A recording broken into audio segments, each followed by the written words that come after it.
What's going on, everyone? Welcome back to another video. It has been a very long time since I have made a video, worked on this car, or done anything really related to my channel or cars in general. So I've been slowly diagnosing exactly what actually went wrong with this thing during the last rally. And I think I got it figured out and kind of boiled it down to the fuel pump, which sucks. And yes, this is magically the old fuel pump that I had. It's a Dutchworks, or however you say their name, 200. So it is an aftermarket pump that I bought when I had the EJ207 swap in here.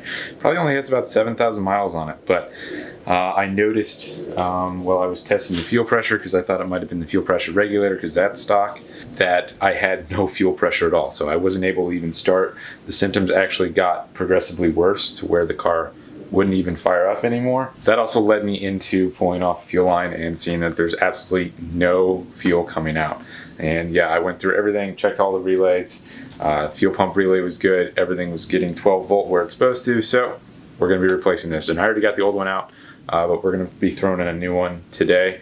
And hopefully the car will fire right up. I hooked it up, just gave it 12 volt constant and tried pumping through it, and it was barely pumping at all. And then every once in a while it would start to actually like surge and send quite a bit of fuel, but then it would slow back down. So it definitely wasn't pumping as much as it should, or consistent at all. So this was definitely the culprit as far as I know so far. So we're gonna try replacing it, which is what I've got in this box right here. And we'll see if we can actually get this thing running again today. So obviously there's still a lot of other things that I have to fix because of the rally that we went to. But the biggest issue right now is it not even running. Hopefully this is all it is. So I ended up going with a Walbro.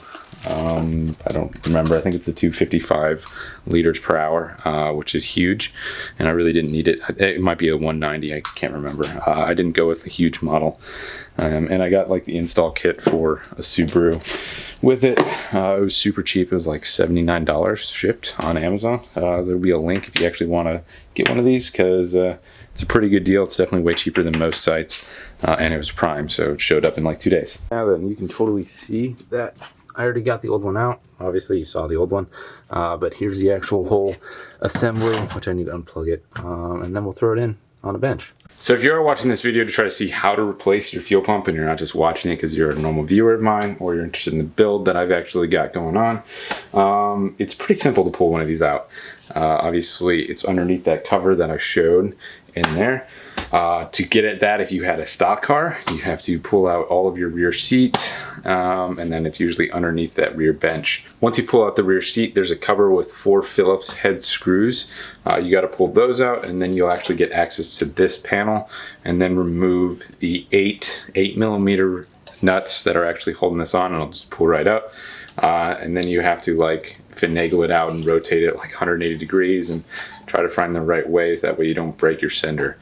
Because you actually want to know what your fuel level is, unless you don't care, but this thing will break easily if you just try to force it out of the fuel tank. Super simple the way this works. So the fuel pump literally just sits in there like this, and your hose goes onto this fitting right here, and this is what's actually going to go to your feed line. So make sure you don't break these clips when you remove your pump assembly. Now the plug that actually goes to the pump right here, as you can see, it's already attached. This is the stock Subaru one that actually goes to the connector on the sending unit right here, or the whole pump assembly. But you do have another option. There's one that they include in this bag, and you can just splice it together in case yours doesn't just go right on. My Subaru one, and I'm sure all the Subarus are exactly the same, where they'll just plug right in, because it's a pretty common one. And this is a kit that they actually make for Subaru, so they work pretty well, and they're pretty much plug and play straight into the chassis. So first thing I'm going to do is actually install the sock onto the fuel pump. So this is super easy. Several days later.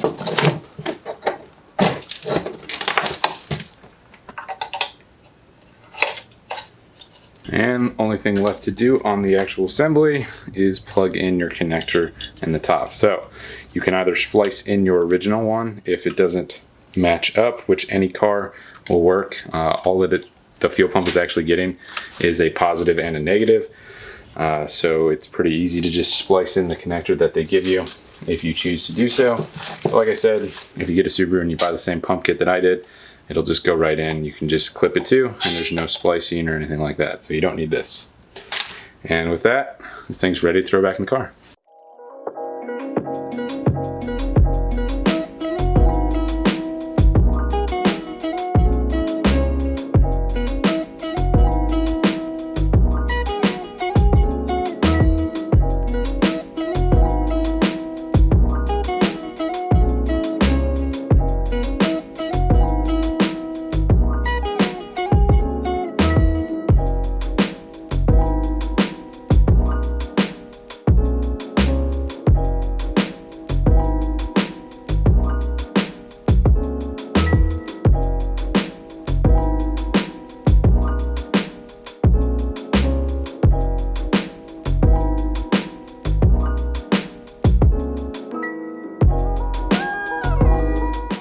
I'd actually test the fuel pressure. I just have a cheap Harbor Freight fuel pressure tester kit, and it's already hooked up actually into the car. It's super easy. It's just a mechanical gauge that you have fittings going into. So if you have rubber lines going into, like I do, or most cars have going from the fuel filter to the actual hard lines on your intake manifold, like in a Subaru's case, you could just splice into those, just cut a new section of wire, take the old one off so you don't have to mess that up. And just make two little ends, and that's all I did. Got some 5/16 fuel line, and I'm just gonna hook that up. We're gonna prime the pump and actually see if it works and if this was the issue.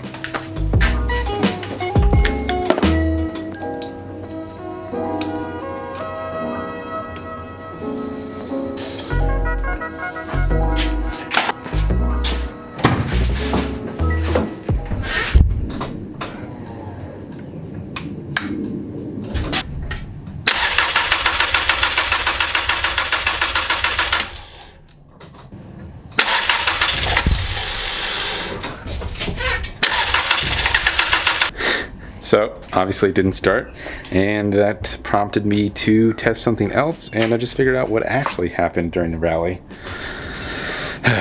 And it was just kind of cause of my own stupidity. That is the reason why it happened. So kind of sucks that that's what happened. But anyway, so I wasn't getting any fuel out of there while I was trying to prime it. So that's what led me to try air. Shoving air down here, disconnecting the feed line from the actual pump, shoving the air chuck into here, and trying to launch it out. And every time it would just launch it out. So I was like, oh, maybe there's something blocking it. And no, there's this. And that right there is the cause of all the issues that it ran into while we were racing. So as you can see, that is a kinked fuel line. So in my kind of laziness for not redoing the lines completely, that's what happened. So the fuel pump's fine. And this pump might actually have been burned out because of it, because it was so restricted, like trying to shove fuel past that kink, and it was running non-stop and it wasn't able to actually deliver it. So this one probably is actually burned out too, which is probably why it had that issue.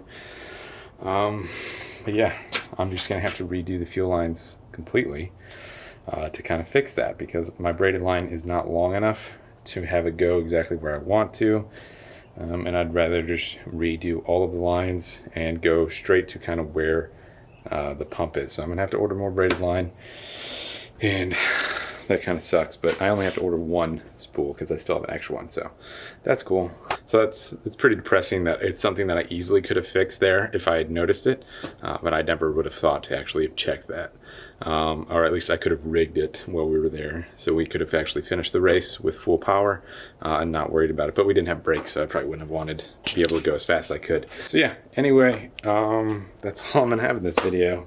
I can't really do anything more right now in the car, because that was my plan, was to get it running, and obviously I can't do that until I get more fuel line. So yeah, that kind of sucks, but oh well. I'll pick this up another day. I am going to get busy working on this car pretty much regularly from now on. I got to redo the brake lines still, fix those in the back because those ended up getting severed, which was also my fault too. So a lot of things learned from the first rally, and a lot of stuff to fix from it. But I promise the videos will start coming, not as regular as they were before, but at least kind of like more on a regular schedule, like maybe once a week, once every week and a half or something like that. So it's something a little bit more manageable with my actual work schedule. So yeah, the videos will becoming a little bit more regular from now on, but not nearly as often as they were before, probably like weekly or every week and a half. So I apologize for the extreme limited amount of videos that I've actually been putting out on this car, but super busy with my real life. And maybe one day I won't be as busy and I can put more work into building cars, and we'll see. Get this thing back on the road so we can actually go rally it again. So yeah, sorry for the super short video that really didn't have much in it. So maybe you figured out how to change your fuel pump, if that's what you needed to know. But yeah, I'm going to go order some fuel line and figure out how I'm going to redo this in a way that actually makes sense and works a little bit better than what I had.